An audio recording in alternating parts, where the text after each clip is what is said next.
नमस्कार बच्चों, आज इस वीडियो में हम आपको प्रायिकता समझाएंगे। अब प्रायिकता को समझने से पहले आप प्रायिकता समझ लीजिए कि प्रायिकता होती क्या है। तो इसके लिए प्रायिकता की मैं परिभाषा लिख देता हूँ। प्रायिकता मतलब होता है इवेंट। इसे ई से प्रदर्शित करते हैं, ठीक है। इसकी परिभाषा जो होगी बच्चों वो हमारी होगी किसी घटना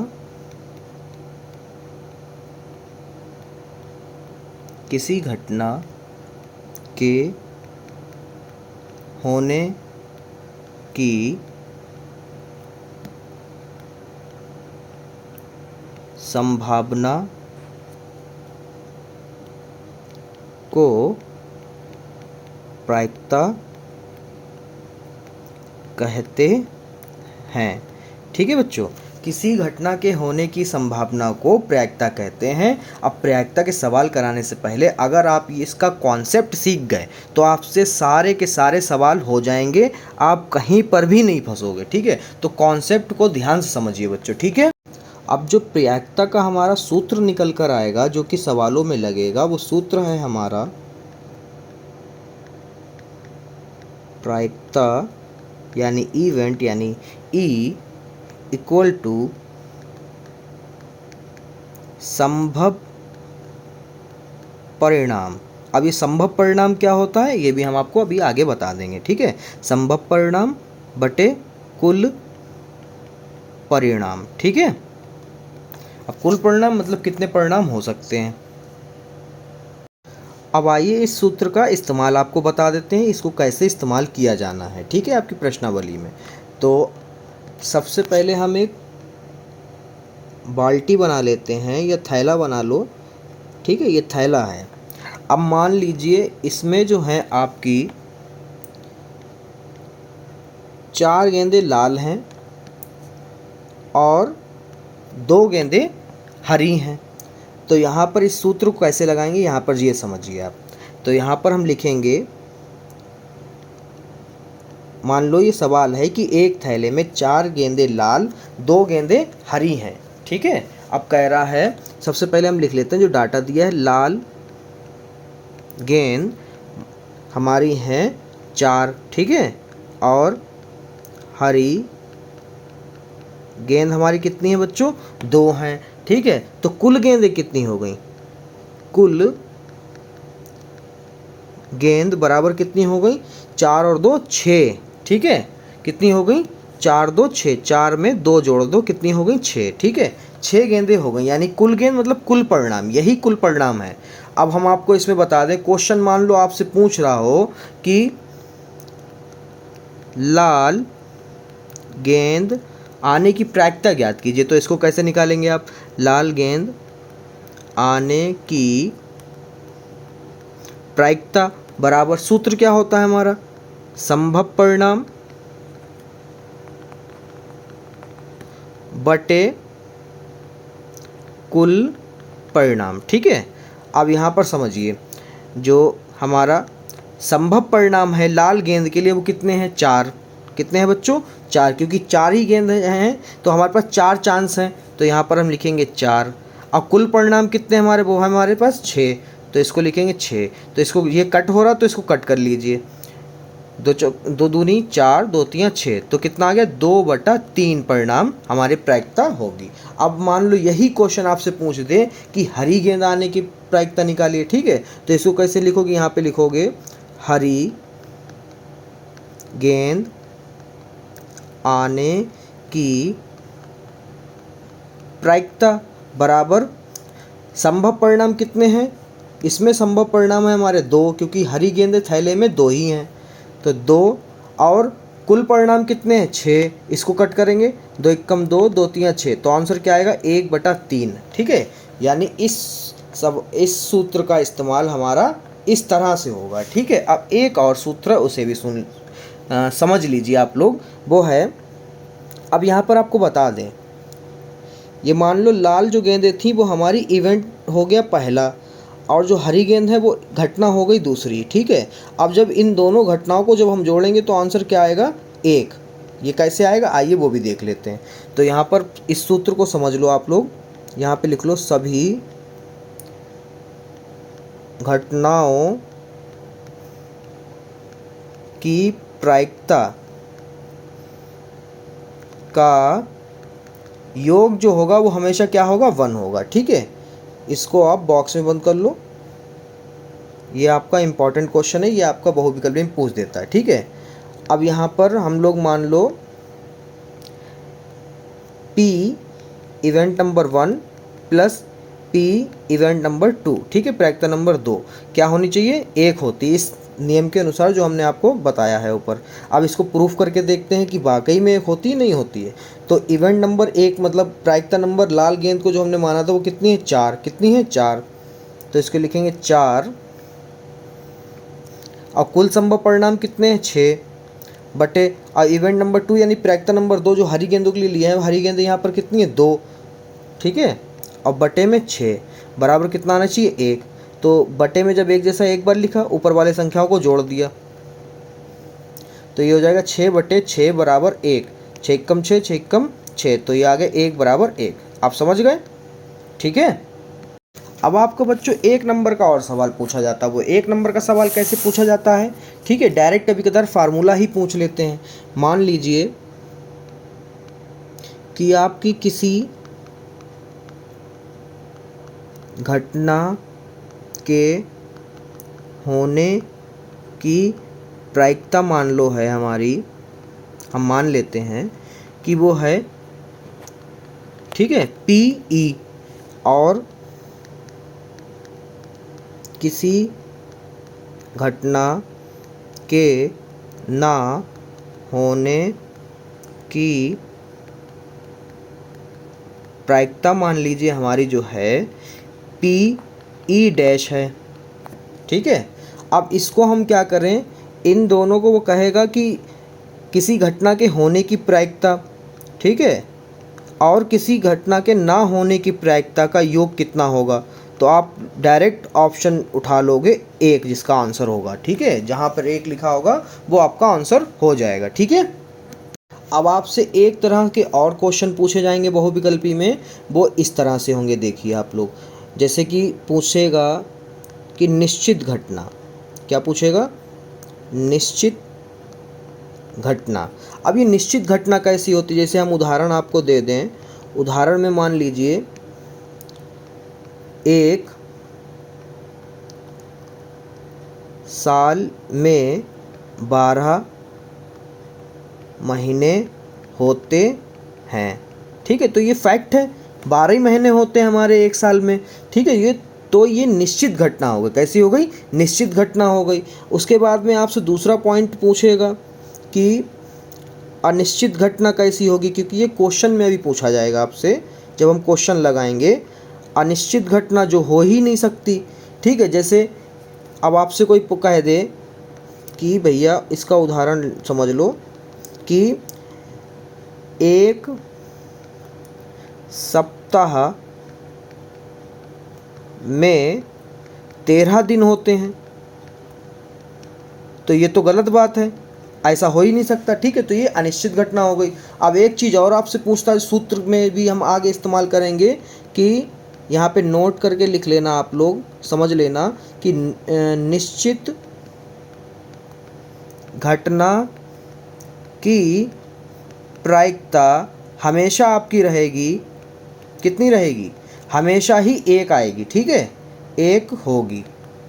निश्चित घटना की प्रायिकता हमेशा ही 1 होगी। इन सवालों को लगाने की ज़रूरत नहीं है। अगर आपको लग रहा है कि एक साल में 12 महीने हैं जो कि होते हैं, ये एक फैक्ट है, तो उसका डायरेक्ट आप ऑप्शन नंबर जहाँ पर 1 दिया हो वो आप गोला भर सकते हैं। ठीक है, अब आपके जो क्वेश्चन बेस होंगे वो कुछ इस तरह से होंगे। जैसे पहला क्वेश्चन, जो पहले बेस क्वेश्चन होंगे वो हमारे सिक्के के ऊपर होंगे। ठीक है, तो हम सिक्के को आपको समझा देते हैं कि सिक्के वाले क्वेश्चंस को आप कैसे करेंगे। मान लीजिए एक सिक्का है, ठीक है, उसके 2 रूप होते हैं। एक तरफ हमारा हेड होता है, और या फिर जब ज़मीन पे गिरेगा या तो फिर हेड गिरेगा या फिर टेल गिरेगा। ठीक है, हेड को हम लोग कहते हैं हिंदी में चित, और टेल को हिंदी में कहते हैं पट। ठीक है, क्योंकि आपको कई जगह पे चित और पट भी पट जो है लिखा हुआ क्वेश्चन में मिलेगा, ठीक है। और इसकी जो प्रायिकता और कुल संभव परिणाम होंगे वो हमारे होंगे या तो फिर हेड आ सकता है या फिर टेल, कब, एक सिक्के के लिए, ठीक है। अब मान लो हमने 2 सिक्के उछाले, ठीक है, तो यहाँ पे लिखो 2 सिक्के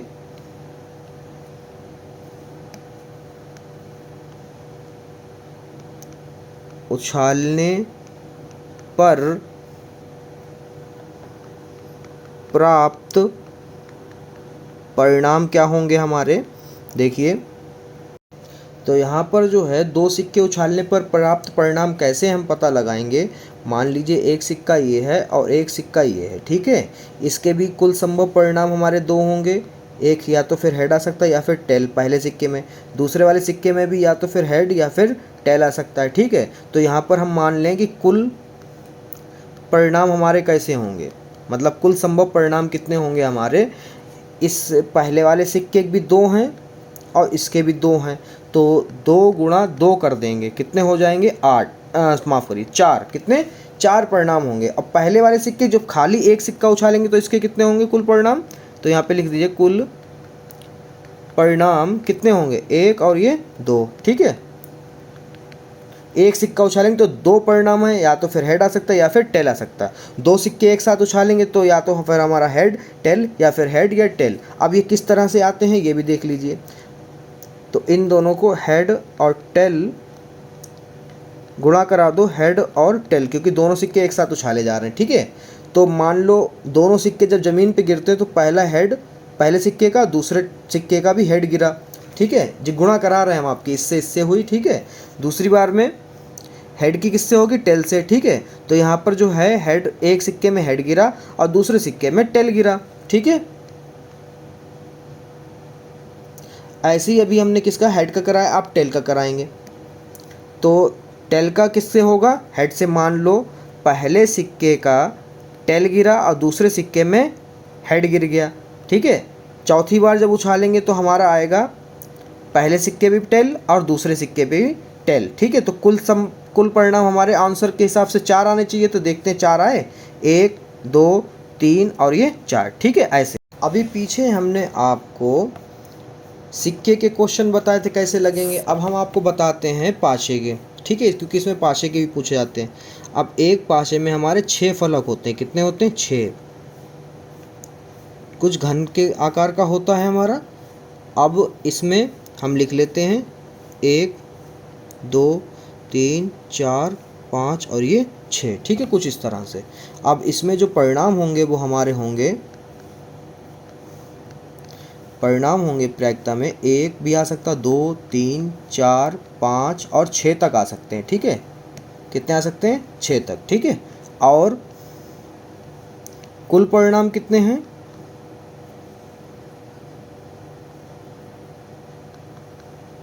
कितने हैं 6, मतलब अधिकतम नंबर आ सकता है 6। अब यहाँ पर क्वेश्चन में आपसे कहेगा कि मान लो पाशा हमने फेंका और सम संख्या आने की प्रायिकता बताइए, विषम संख्या आने की प्रायिकता या फिर अभाज्य संख्या आने की या फिर भाज्य संख्या आने की। तो इसमें आपको सम संख्या, विषम संख्या, अभाज्य संख्या और भाज्य संख्या पता होनी चाहिए कि हमारे पाशे में कितनी होती है, ना कि आप वहाँ पर उंगलियों से गिने कि भैया सम कौन सा विषम कौन सा, ठीक है। ऐसे काम नहीं चलेगा। तो आपको यहाँ पर याद करना पड़ेगा कि सम संख्या जो पाशे में होंगी वो हमारी होंगी 2 4 और 6, कितनी टोटल 3 होंगी सम संख्याएं, ठीक है। तो क्वेश्चन में आप फंसोगे नहीं, रुकोगे नहीं। विषम संख्याएं कितनी होंगी हमारी,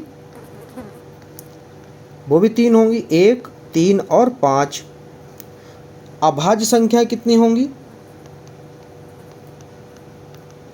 अभाज्य संख्या भी हमारी 3 होंगी, 2 3 और 5, ठीक है। ऐसी हमारी भाज्य संख्या, अब कुछ बच्चे कह रहे हैं 3 होंगी, नहीं, भाज्य संख्या 2 होंगी, सिर्फ 4 और 6, ठीक है। तो सम संख्या 3, विषम संख्या 3, अभाज्य संख्या भी 3, मगर भाज्य संख्या सिर्फ 2 होंगी, ठीक है। अब आपके ये पाशे के ऊपर ऐसे क्वेश्चन बनेंगे, आई होप आप उसको लगा लेंगे, हम आपको बताएंगे भी कैसे वो सवाल लगेंगे, ठीक है। अब चलते हैं, एक और प्रकार के इसमें सवाल पूछे जाते हैं, वो पूछे जाते हैं गड्डी के ऊपर, जो कि ताश की गड्डी होगी, ठीक है। चलिए उसको भी समझाते हैं। तो ताश के पत्ते के सवाल कैसे लगेंगे, आइए देखते हैं। तो मान लो ताश की एक गड्डी है, ठीक है। कुल पत्ते इसके होते हैं हमारे 52। कितने होते हैं? 52 पत्ते होते हैं। तो कुल परिणाम भी हमारे कितने हो जाएंगे? 52। कुल परिणाम भी हमारे 52 हो जाएंगे, ठीक है। अब 52 पत्ते होते किस तरह से हैं वो भी देख लीजिए। गड्डी में 2 रंग के पत्ते होते हैं, एक होते हैं काले रंग के, दूसरे होते हैं लाल रंग के। अब इनके आधे आधे कर दीजिए। तो काले रंग के जो पत्ते होंगे वो भी 26 होंगे और लाल रंग के जो पत्ते होंगे वो भी 26 होंगे। तभी 26 और 26 जोड़ोगे तो 52 आ जाएगा, ठीक है। अब यहाँ पे सवाल उठता है कि काले में भी 2 प्रकार होते हैं। अब काले में हमारा जो है 13 पत्ते हुकुम के होते हैं। किसके होते हैं?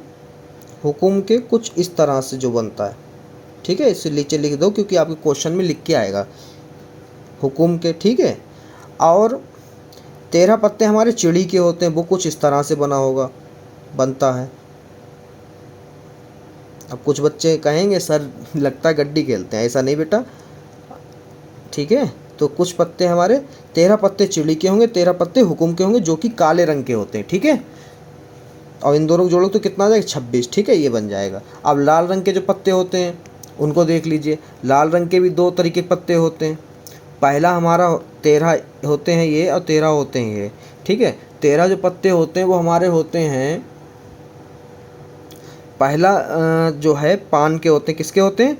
पान, जो कि दिल की आकृति का होता है, ठीक है, ये लाल होता है। तो ये होता है पान, ठीक है। और फिर होते हैं 13 पत्ते ईंट के, ये भी लाल होता है। इसके किसका होता है? ईंट के रंग का, ठीक है।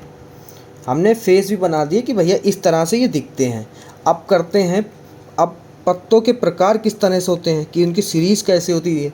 पत्तों के प्रकार देखिए बच्चों, पत्तों के प्रकार जो होते हैं वो हमारा सबसे बड़ा होता है इक्का, फिर होता है हमारा बादशाह यानी के, फिर होती है हमारी बेगम यानी क्यू, और फिर होता है जोकर यानी गुल्ला भी कुछ लोग कहते हैं इसको, ठीक है। फिर होता है हमारा दुक्की, फिर 3, फिर 4, फिर 5, फिर 6, फिर 7 और फिर 8, फिर 9 और 10 तक ये जाता है, ठीक है। अब यहाँ पर एक और बात आती है। क्या बात आती? क्वेश्चन आप जब लगाएंगे तो आपसे वो कहेगा चेहरे वाले पत्ते, ठीक है। कितने? चेहरे वाले पत्ते। तो यहाँ पर ध्यान रखिए, जो इक्का, बादशाह और बेगम और जो गुलाम है, इन्हीं को हम लोग फेस कार्ड कहते हैं, यानी हिंदी में चेहरे वाले पत्ते, ठीक है, वाले पत्ते। इंग्लिश में लिख दें फेस कार्ड, ठीक है। अब बात करते हैं कि इक्के कितने होते हैं, बादशाह कितने होते हैं, गुलाम कितने होते हैं और बेगम कितने होती हैं, ठीक है। उसकी भी बात कर लेते हैं।